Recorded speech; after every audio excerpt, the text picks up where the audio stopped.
Action. Tale of Old Crow.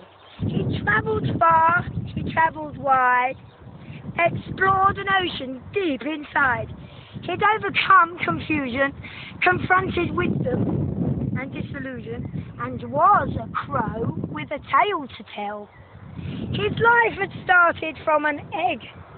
Quickly learning how to scavenge and beg, he'd been known by many different names, renowned for his carrion survival games.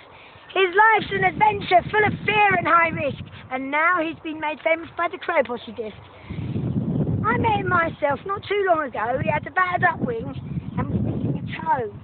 We all called him Crow, but Cornelius he preferred, being a dark, interesting bird. An ancient smile would remain fixed on his beak, and he'd have to listen hard to catch the words he would speak. He told me of his life on the coast, how he would to the seagulls boast, watch me catch the biggest crab, tear it open with one stab. He remembered his days in the cool, salty breeze, and then told me why he'd fled to the trees. He'd seen a tanker in the north with lots of oil spewing forth. He'd heard poisoned dolphins screaming, "It's mankind against the earth, they are plotting and scheming." Who is this mankind who had been so happy to judge over the lives of his friends by filling their homes with pollution and sludge?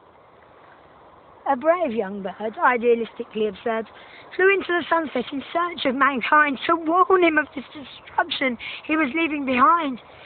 Down fields and hills and long grey straight roads, surviving on berry and the occasional toads, he flew to the place that was known as the city because of the air that tasted bitter and shitty.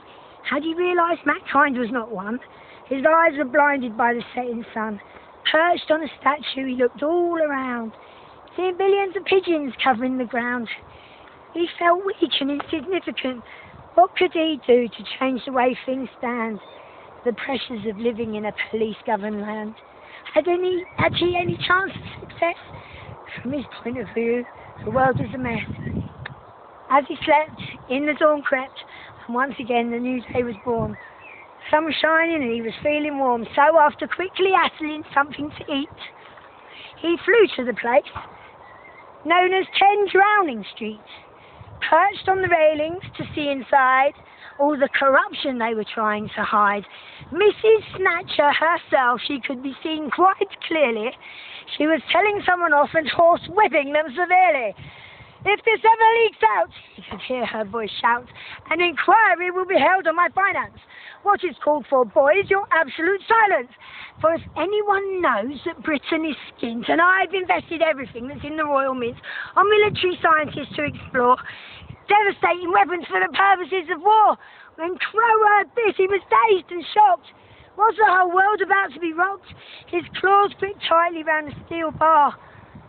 But then inspiration came as if somehow from afar. He would start a revolution with the help of all his friends. He'd bring the government tumbling down until the chaos ends.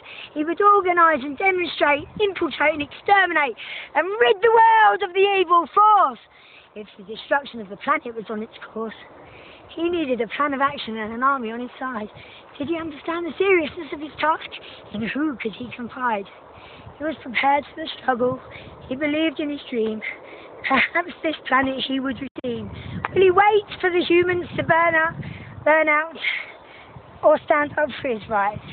It's a stone in the water, the ripple in the ocean, set the wheel again in motion, because Crow had become a fully fledged anarchist, hoping to create the effect of a catalyst. Thank you.